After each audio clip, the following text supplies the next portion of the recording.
Welcome back, everyone, to round three of the Dubai Rapid Tournament. If you saw my first two recap videos, you'll know that I beat a 1200 about in the first round, a 1400 in the second round. This game, I'm playing a player rated just over 1900 by the name of Ramez S. And I actually found my opponent's chess.com username right before the game began. And I had very little time to do opening preparation. But I saw my opponent typically plays the four knight Scotch in a move order like this and goes for d4.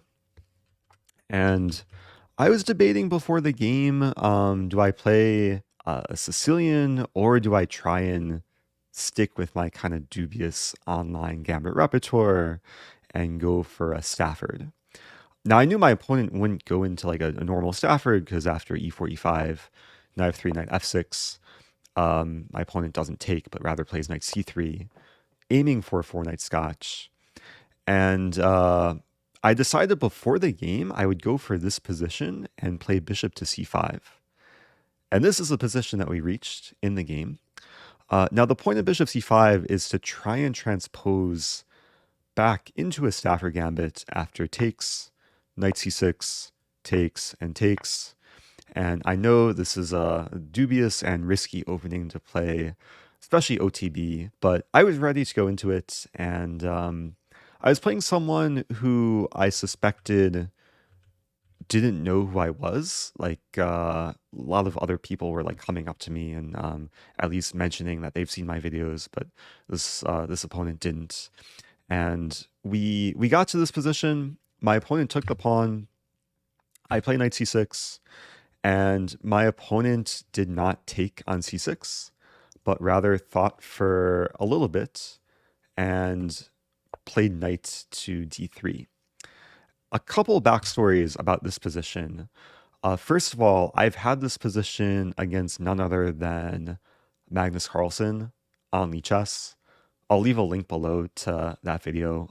It was a streamed game. It was actually the last time I played Magnus as a Lee Chess title arena. Magnus moved back to f3 and got just a much better position. I tried d5, but after takes, and d4, white is doing quite well up a pawn.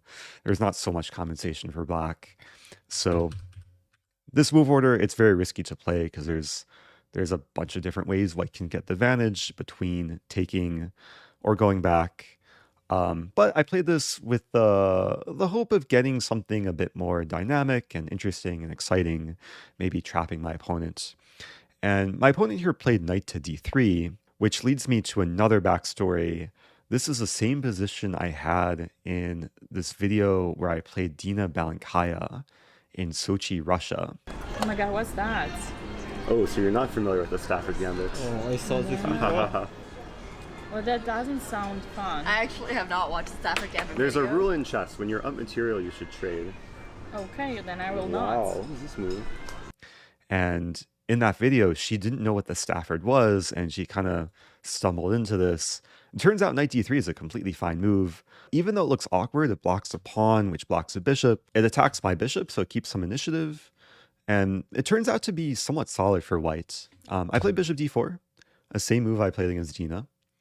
And then after bishop e2, I believe against Dina I played h5, which has intention of really going for the quick attack. I realized here that h5 could very simply be met with h3, and I wanted to castle and not weaken my king side, so I decided to castle right away. Idea to get the rook to e-file as soon as possible, try and win back a pawn. My opponent castled back. I played rook e8, and here I'm already guaranteeing to win back the pawn because I have two attackers. There's only one defender, and this knight on c3 I can remove at any moment. So here my opponent plays bishop to f3 and forces me to make a decision if I actually want to regain the pawn. Because if I take on c3, I'm conceding the bishop pair. I'm also helping white develop. And I thought this position even though I regain the pawn, it would be difficult to play for a win, just given that white has very easy play. Things could simplify a bit more. White has a slight but very stable edge. And I thought it was a better practical decision for me to keep my bishop on d4 and see how white is going to develop this bishop, given that the knight is a bit stuck on d3, and it's not clear how white will actually complete development. So I decided to play d6. Now this did give white time to defend the pawn even more, and I play a6. So I am just down a clean pawn here, and as we're going to see over the next few moves, I really didn't get any compensation. I took a decent amount of time before playing a6. I was looking for other like aggressive ideas. I really wanted to play this move and go for some eventual like knight attacking ideas, but this just allows takes in d3. And again, there's really not much for black. So a6, it was somewhat of an admission that I don't have much, but it was also a waiting move, seeing what white is up to. Opponent plays knight d5, going for some trade, also enabling c3. I play bishop a7, c3, and now knight d7. So here I'm kind of just going out of my way to avoid trades, also trying to get my knight here, and maybe try and get the bishop pair, which is actually what happened after pawn g3, knight ce5, enabling some idea of c6. We trade, and here my opponent played d4. I should note here that if bishop g2, an attempt to save the bishop pair, this would be very risky because after knight d3, here black is probably getting a nice, at least some nice compensation. So d4 was played. I took the bishop, queen takes, and I was not so happy with the outcome of the opening. I gammed a pawn. I didn't really get any compensation. White is clearly better here. And now we're going to see hopefully some instructive moments in how to try and recover from just a bad position. And the first step was just to try and cut my losses and keep the position as tense as possible. So I really didn't want to simplify or trade down where it makes the position easier to play. I start with a move c6, kick away the knight, and then queen a5, trying to apply some pressure and create some scenarios where there's tactical possibilities. One idea with queen a5 is to pin the c3 pawn, because now the rook is undefended on e1, and there's some potential idea to eventually take, although I'm not really threatening to take in this position. Let's imagine white just plays a waiting move like h4. If I do take, this runs into b4, and then I'm just losing more material. So queen a5, it didn't have an immediate tactical threat, but just trying to apply pressure.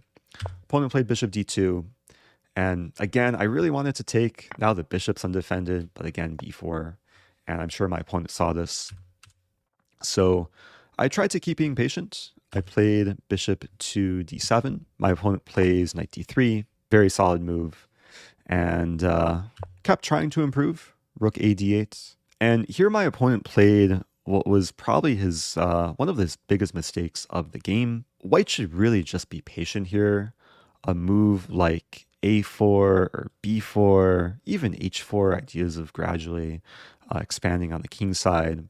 Instead, my opponent was maybe a bit too rushed in trying to force matters and played the move e5. And at first, this move looks very sensible, attempts to trade a bit on e-file, potentially get the knight to e5 to target f7 and the bishop. But the drawback of this move is it's very weakening to the light squares. And once e5 is played, this bishop has a lot more potential in the position, given most of white's pawns are in dark squares, meaning the light squares are very exploitable. On top of that, white doesn't have a light square bishop, so e5 is a very anti-positional move. And I was happy to trade after takes. It seems like white's the one making progress, but after bishop e6, the tables are beginning to turn, and I defend the pawn. I'm ready to play bishop d5, And on top of that, I now have a tactical threat, which my opponent missed. Opponent played a3, probably attempting to try and get the rook in. But after a3, this is another blunder, and now it's black to move and win material. Now I'm hoping most people watching have been paying attention and listened to what I said earlier of what I was trying to do tactically, exploit the pin against the c-pawn. In this position, I can finally do so and take on d4. And the problem for white is that b4 no longer works. Even though it would hit the queen and break the pin, it would leave the knight available for capture, and I would be very happy here. Actually, I believe black is winning more material because the bishop and rook are attacked. Yeah, rook d1 walks into a pin and also walks into a skewer. Bishop g4 would be game over. So once I played bishop d4, I was breathing a sigh of relief, given that I won back the pawn, and white's position from here on out kind of just continued to crumble. Pawn takes d4 is played. I take on d2, hitting two undefended pawns. Not to mention, at this point, there was already some time pressure. Opponent, I think, was falling below 2 minutes. Now, we were playing with a 5-second increment, so the game did last a bit longer. Queen c3 was played. I scoop up another pawn. Knight f3. I do get forked, but I'm not losing material because after it takes, I then save the rook, and I'm actually the one delivering the effective fork, winning another pawn. And I went from having really bad position down a pawn to entering the endgame up 2 pawns, and it didn't take too much effort to convert this position. After rook b1, I played bishop to d5, and I loudly said, "Oh no, my pawn." And my opponent didn't actually take, and I didn't say, "Oh no, my pawn," but if white does take, there is mate in 1. For this reason, my opponent played pawn h4. I played pawn g6. Again, I could say, "Oh no, my pawn," but if white takes, it's mate in 2 this time. So after g6, unfortunately, I don't remember the rest of the game, and I wasn't able to find the DGT broadcast of this round, but thankfully got to a point where the position was pretty straightforward to convert. Opponent fought on for a bit longer, but eventually I scooped up the a pawn and made way on the queen side to take home another point in the tournament. So this put me to 3 out of 3. Now the final story I want to share about this game is afterwards my opponent came up to me and asked me if I had just mistakenly blundered in the opening with bishop to c5, and if this was just an oversight by me.